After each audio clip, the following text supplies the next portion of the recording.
Hello students, welcome to Shweta Yadav Tutorials. Please like and subscribe my channel and hit bell icon for more updates. Last video में हमने infertility के बारे में पढ़ा था। Infertility वो कंडीशन है जब एक कपल अपना बच्चा प्लान नहीं कर पा रहा है अनप्रोटेक्टेड सेक्सुअल इंटरकोर्स के बाद भी। एक और टर्म हमने पढ़ी थी स्टेरिलिटी। स्टेरिलिटी वो कंडीशन है जब रिप्रोडक्टिव एबिलिटी बिल्कुल लॉस्ट है, बिल्कुल भी रिप्रोडक्टिव एबिलिटी कपल में नहीं है। उसमें मेल हो सकता है, फीमेल स्टेरिलाइल हो सकती है। अब इनफर्टिलिटी के हमने बहुत सारे कारण पढ़े थे। हमने हार्मोनल कारण भी पढ़े थे, ब्लॉक भी पढ़े थे कि अगर फेलोपियन ट्यूब में ब्लॉकेज है, अगर यूट्रस ब्लॉक्ड है, विजाइना में म्यूकोसल लाइनिंग बनी हुई है या और कोई कारण है, हार्मोनल कारण है, वो भी सारे हमने डिस्कस किए थे। मेल्स में भी हमने हार्मोनल कारण पढ़े थे इनफर्टिलिटी के। तो ये सारे कारण हम पढ़ने के बाद ये समझ सकते हैं कि इनफर्टिलिटी को दूर किया जा सकता है। अब किससे दूर किया जाएगा? वो दूर किया जाएगा ART, that is assisted reproductive technology से। That is assisted reproductive technology. क्या है ये? If the couple are unable to produce children in spite of unprotected sexual cohabitation, cohabitation क्या होता है? कोहैबिटेशन होता है कि एक साथ रहना। कोहैबिटेशन यानी कि एक साथ रहने के बाद या अनप्रोटेक्टेड सेक्सुअल इंटरकोर्स के बाद भी बच्चा प्लान या चिल्ड्रन प्लान नहीं हुआ है up to 1 year, this is called infertility. वो करना नहीं चाह रहे हैं वो अलग बात है, बट अगर वो नहीं हो रहा है that is after unprotected sexual cohabitation, तो उसको हम किस में काउंट करेंगे? इनफर्टिलिटी में काउंट करेंगे। It is prevented by assisted reproductive technology that is ART। ये ART की सहायता से ठीक किया जा सकता है, प्रिवेंट किया जा सकता है। अब ART में क्या क्या आता है? ART में आता है in vitro fertilisation, in vivo fertilisation और in vitro fertilisation. In vivo का मतलब होता है ऐसा फर्टिलाइजेशन जो फीमेल बॉडी में हो रहा है। So if the fertilization occurs inside the body of female, the kind of fertilization is in vivo fertilization. The next is in vitro fertilization. तो विट्रो का मतलब होता है पेट्री डिश में या ग्लास में, ग्लास की बनी हुई जो पेट्री डिश है उसमें फर्टिलाइजेशन कराया गया है। So that kind of fertilization which occurs outside the body but inside the petri dish, glass plate, the kind of fertilization is known as in vitro fertilization, that is IVF. If the fertilization occurs outside the body of the female and after it embryo transfer into the uterus and the fallopian tube, यानी कि fertilisation भी body के बाहर है, petri plate में है, petri dish में है, और पेट्री डिश में फर्टिलाइजेशन होने के बाद जायगोट बना या एम्ब्रियो बना, तो उसका ट्रांसफर कहाँ किया गया? या तो यूट्रस में किया गया या फैलोपियन ट्यूब में किया गया। तो उस टाइप के फर्टिलाइजेशन को जो पेट्री डिश में हुआ है क्या बोलेंगे? In vitro fertilization. अब इन विट्रो फर्टिलाइजेशन में, इन वीवो फर्टिलाइजेशन में हम कुछ और चीजें पढ़ेंगे। क्या क्या हो सकता है? Artificial insemination. सबसे पहले आप इंसेमिनेशन का मतलब समझें। What is insemination? Insemination is the transfer of the sperm और the semen in the genital tract of the female. Female genital tract में स्पर्म का इंट्रोडक्शन या स्पर्म का आना इंसेमिनेशन कहलाता है। अगर यही चीज आर्टिफिशियल तरीके से की जाती है तो इसको बोला जाता है आर्टिफिशियल इंसेमिनेशन। अब क्वेश्चन ये है कि आर्टिफिशियली क्यों किया गया? आर्टिफिशियली इसलिए किया गया क्योंकि वहां पे मेल या फीमेल यानी कि कपल में से एक पर्सन क्या शो कर रहा है? इनफर्टिलिटी शो कर रहा है।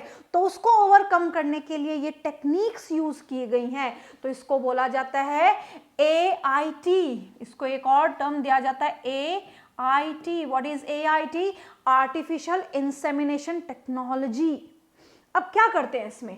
If a male is unable to inseminate the semen into the vagina, अगर मेल इंसेमिनेट करने के कैपेबल नहीं है, किसका इंसेमिनेट करने के कैपेबल नहीं है? सीमन को इंसेमिनेट करने के कैपेबल नहीं है इनटू द विजाइना, विजाइना में, यानी कि इंसेमिनेट करने के कैपेबल नहीं है mail.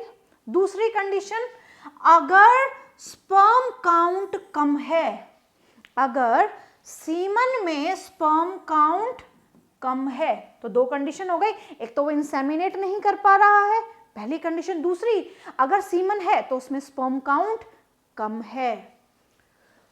So then the semen is artificially introduced either into the vagina, तो इस कंडीशन में क्या किया जाएगा?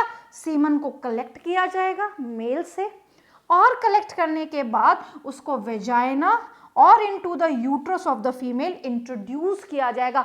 अगर यूट्रस में इंट्रोड्यूस किया जा रहा है तो इसको बोला जाएगा इंट्रा यूटेराइन इंसेमिनेशन, IUI। अब बहुत सारी चीजें हैं इसमें क्या है? बहुत सारी चीजें, ध्यान रखने वाली बात क्या है इसमें?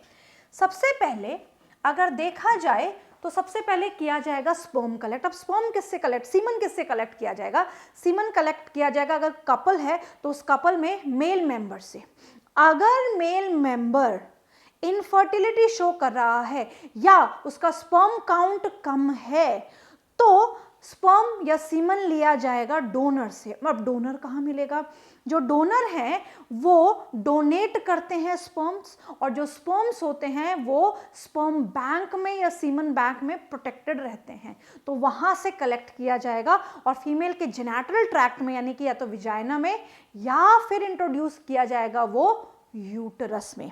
अब स्पर्म कलेक्ट करने के बाद क्या किया जाता है? अगर स्पर्म फीमेल रिप्रोडक्टिव ट्रैक्ट में नॉर्मली इजैक्यूलेट हुए हैं, यहाँ पे स्पर्म नॉर्मली इजैक्यूलेट हुए हैं, तो ये अपने आप ट्रांसपोर्ट होके यूट्रस से फैलोपियन ट्यूब में चले जाते हैं। बट जब ये जाते हैं तो जाते जाते ये अपनी स्पेशल कंडीशनिंग करते हैं, यानी कि there is a special conditioning of sperm in the female genital tract, that is known as capacitation. So only the capacitated sperm can enter in the oocyte, केवल कैपेसिटेटेड स्पर्म ही oocyte तक पहुंच पाता है। ये चीज हमने डिस्कस की है रिप्रोडक्शन चैप्टर में।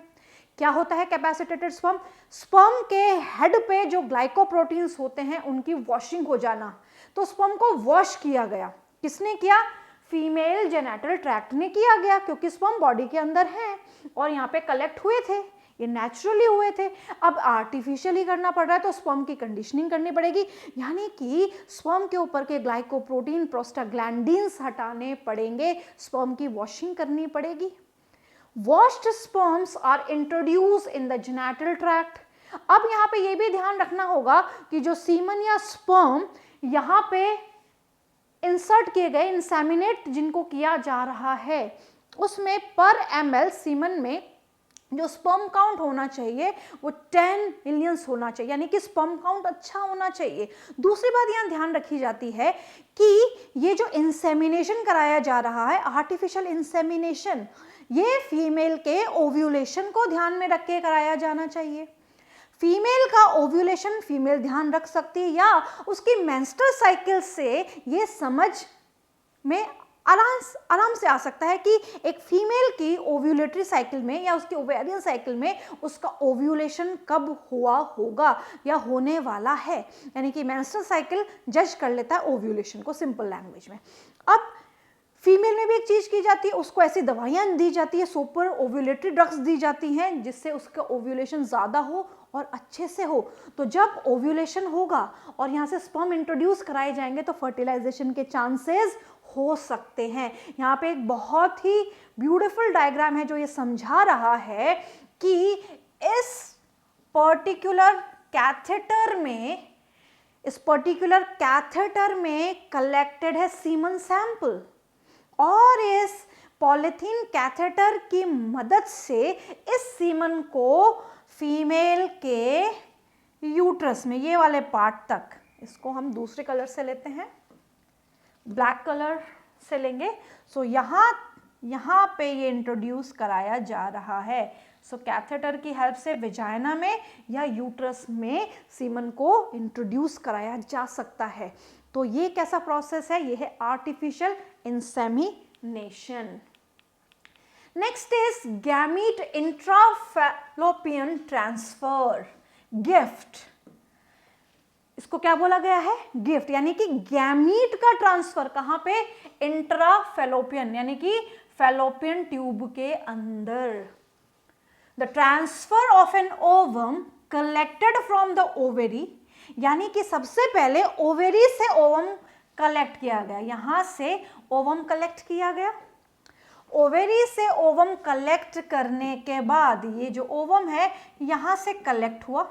कलेक्ट करने के बाद या तो ये सेम फीमेल में या किसी दूसरी फीमेल में। सो collected from the ovary, the ovum is collected from the ovary into the fallopian tube of the same female, यानी कि या तो सेम फीमेल की fallopian tube में या और the female who can't produce one, या ऐसी फीमेल के fallopian tube में जो खुद से ओवम नहीं बना पा रही है, तो उसके fallopian tube में ओवम को क्या कर दिया गया है? ट्रांसफर कर दिया गया है। तो इसके लिए ओवम क्या है? ओवम है गैमीट। सो ओवम का ट्रांसफर कहां पे? फैलोपियन ट्यूब के अंदर। तो देखो ये अपने आप में अपनी टर्म कह रहा है, gamete is what? Ovum. I is intrafallopian, यानी फैलोपियन ट्यूब के अंदर ट्रांसफर किया गया, सेम फीमेल में या किसी दूसरी फीमेल में। बट कैन प्रोवाइड, जो दूसरी फीमेल है जो खुद से ओवम नहीं बना पा रही है, बट उसकी फैलोपियन ट्यूब उतना एनवायरनमेंट दे सकती है जो फर्टिलाइजेशन के लिए जरूरी है। So but can provide the suitable environment for fertilization, यानी कि फर्टिलाइजेशन के लिए सुटेबल एनवायरनमेंट वो दे सकती है। This is called gift. इसको क्या बोला गया है? Gift. What is gift? Full form याद रखनी है। What is gift? Gamete intrafallopian. What is intra? Within the fallopian tube transfer. The next is in vitro fertilisation. अभी तक जो फर्टिलाइजेशन हुआ वो कैसे हुआ? या तो गैमीट, या तो स्पर्म को भेजा गया, या हम कह सकते हैं ओवम को भेजा गया, यानी कि बॉडी के अंदर ही, फीमेल की बॉडी के अंदर ही इंट्रोडक्शन कराया जा रहा है। फीमेल की बॉडी में इंट्रोडक्शन कराने के लिए पॉलिथीन कैथेटर का यूज किया गया, यानी कि फर्टिलाइजेशन बॉडी के अंदर ही होगा, इन वीवो फर्टिलाइजेशन होगा। बट कुछ कंडीशन हम ऐसे पढ़ेंगे जहां पे होगा इन vitro fertilisation, IVF।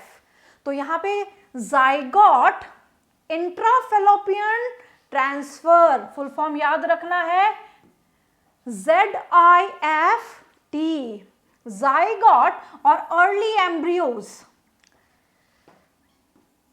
Female gamete और मेल गैमिट फ्यूज होके क्या बनाते हैं? जाइगोट बनाते हैं, that is single celled structure. अब दिस जाइगोट डिवाइड रिपीटेडली, अब जाइगोट लगातार डिवाइड होता है, 2 सेल्ड, 4 सेल्ड, 8 सेल, 16 सेल्ड मॉड्यूला बनाता है। रिप्रोडक्शन चैप्टर में पढ़ चुके हैं। सो हियर द जाइगोट और the early embryos up to 8 blastomere. तो यहां पे ये 2 सेल्ड के बाद ये बनता है 4 सेल्ड, 4 सेल्ड के बाद ये बनता है 8 sailed,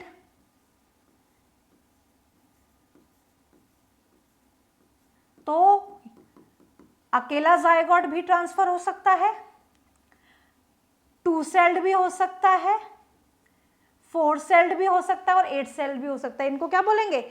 early embryos up to 8 blastomere. ठीक है, तो 8 ब्लास्टोमियर तक का ट्रांसपोर्ट किया जा सकता है। could then be transferred into the fallopian tube। कहां पे ट्रांसफर किया गया? फैलोपियन ट्यूब में। किसकी? या तो सेम मदर की या फिर सैरोगेट मदर की। सैरोगेट मदर कौन सी होती है? ऐसी फीमेल जो गैमीट नहीं बना रही है, बट वो तब तक उस प्रेगनेंसी को हैंडल करेगी जब तक बच्चा पैदा नहीं हो जाता। यानी कि कोई कपल चाहता है, वो कपल खुद से बच्चे करने के कैपेबल नहीं है, तो वो सैरोगेसी कराना चाहता है, यानी कि सैरोगेट मदर के थ्रू बच्चा पैदा करवाना चाहता है, तो वो ऐसी फीमेल के थ्रू अपना बेबी प्लान करा सकते हैं। तो वो फीमेल क्या करेगी, वो पूरा 9 मंथ्स तक बेबी प्लान करेगी। प्लान इन द सेंस कि पूरा फर्टिलाइजेशन वहाँ पे होगा। फर्टिलाइजेशन कैसा होगा, यानी कि हमने जो टेक्निक्स पढ़ी हैं वैसे होगा। जिफ्ट से भी हो सकता है, आर्टिफिशियल इंसेमिनेशन से भी हो सकता है। अब यहाँ पे जिफ्ट से ज़्यादा अच्छा बेहतर जो टेक्निक है दैट इज इंसेमिनेशन। अब अगर यही काम कैसा कराया गया, बॉडी से बाहर कराया गया, तो बॉडी से बाहर कराया गया तो that is in vitro fertilization. तो इन विट्रो फर्टिलाइजेशन में क्या है, जाइगोट बना, पेट्री प्लेट में बना, पेट्री डिश में बना, यानी कि कल्चर मीडियम में बना, और फिर उसको सैरोगेट मदर में ट्रांसफर करा दिया गया, या फिर सेम मदर में भी ट्रांसफर करा सकते हैं। इंट्रा यूट्राइन ट्रांसफर, अगर सेम चीज, अगर यही चीज ज्यादा और डिवाइड हो जाती है, यानी कि ब्लास्टोसिस्ट कंडीशन आ जाती है, तो 2 से 4 ब्लास्टोमेयर, 4 से 8, 8 to 16 एंड 16 to 32। अगर 32 ब्लास्टोमेयर कंडीशन है तो उसको यूट्रस में ट्रांसफर कराया जाएगा, तो इसको बोलेंगे इंट्रा यूटेराइन ट्रांसफर, IUT।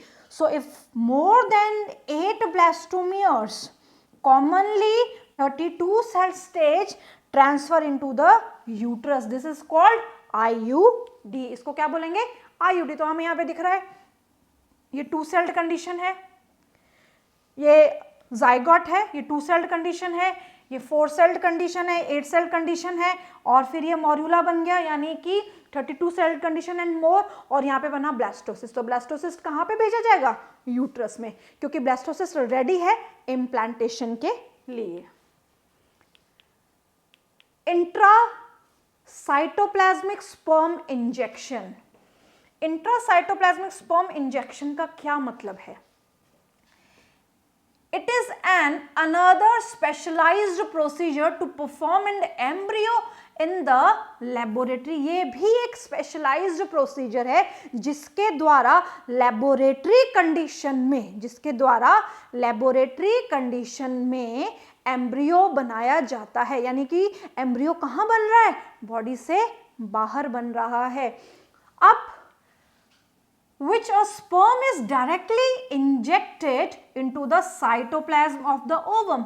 यहाँ पे क्या किया जा रहा है, स्पर्म को इंजेक्ट किया जा रहा है। एक सिंगल स्पर्म लिया और उसको कहाँ पे भेज दिया, डायरेक्टली ओवम के साइटोप्लाज्म में भेज दिया। इस फिगर में हमें दिखाई दे रहा है, this is an sperm which is inside this needle। Sperm कहाँ पे है, निडल में है, और इस निडल की सहायता से, इस इंजेक्शन की सहायता से sperm introduce in the cytoplasm of the ovum और the egg. So this technique is important, why, क्योंकि यहाँ पे क्या बन रहा है, एक डायरेक्टली स्पर्म को साइटोप्लाज्म में इंट्रोड्यूस कर रहे हैं, और इंट्रोड्यूस करने के बाद फर्टिलाइजेशन होने के बाद, जाइगोट बनने के बाद क्या बनेगा, एम्ब्रियो। तो उस एम्ब्रियो को बनाने के लिए ये प्रोसीजर फॉलो किया जा रहा है, तो इसलिए इसको बोला जाता है इंट्रा। इंट्रा का मतलब विद इन द साइटोप्लाज्म क्या भेजा गया, स्पर्म को भेजा गया इंजेक्शन के द्वारा। So ICSI, intra cytoplasmic sperm injection. Test tube baby, ये भी इन विट्रो फर्टिलाइजेशन से ही होता है। ऐसा नहीं है कि टेस्ट ट्यूब में बेबी बन जाए, ये मिसकॉन्सेप्शन होता है बच्चों में कि वो इमेजेस होती हैं जो दिखाने के लिए बनाई जाती हैं, तो टेस्ट ट्यूब में बेबी पूरा नहीं बन सकता, उसको एक सूटेबल एनवायरनमेंट की रिक्वायरमेंट है, और वो उसको मिलता है फीमेल रिप्रोडक्टिव ट्रैक्ट से।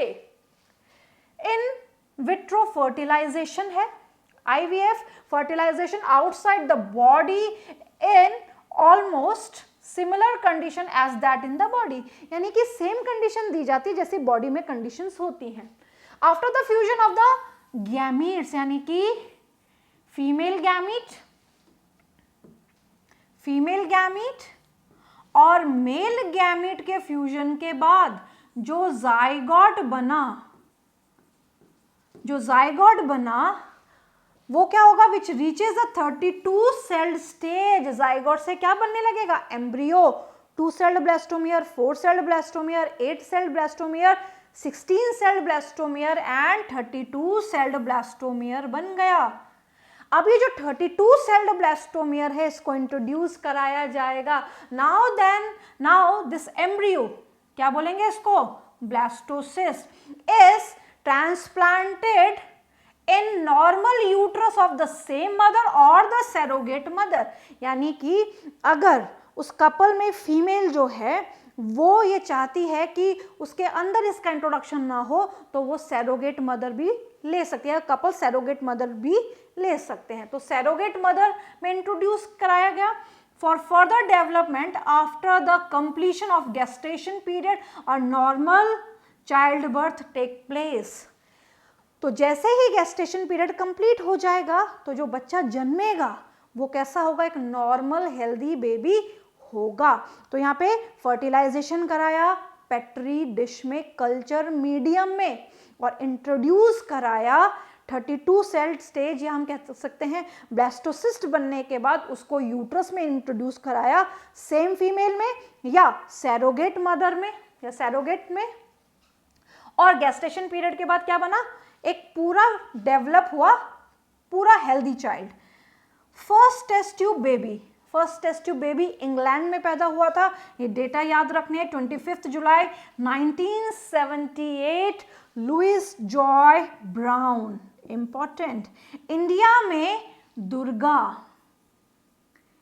में first test tube baby is Durga. तो यहाँ पे सिंपल हमने ये देखा कि जो इन विट्रो फर्टिलाइजेशन है वो इन विट्रो का मतलब होता है पेट्री डिश में, कल्चर मीडियम में गैमेट्स को फ्यूज कराना, जाइगोट बनाना, एम्ब्रियो बनाना या ब्लास्टोसिस्ट बनाना, और जेनेटल ट्रैक्ट में इंट्रोड्यूस कर देना सेम फीमेल की या सैरोगेट फीमेल या सैरोगेट मदर की।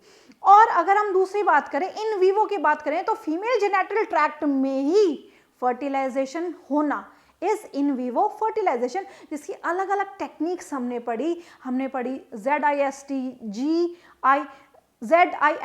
GIFT, या फिर हमने आर्टिफिशियल इंसेमिनेशन के बारे में भी पढ़ा। तो ये सारी टेक्निक्स जो हैं ये इनफर्टिलिटी को प्रिवेंट करने के लिए कपल्स फॉलो कर सकते हैं या इनको अडेप्ट कर सकते हैं। In the last video, we will discuss about a small technique that is amniocentesis.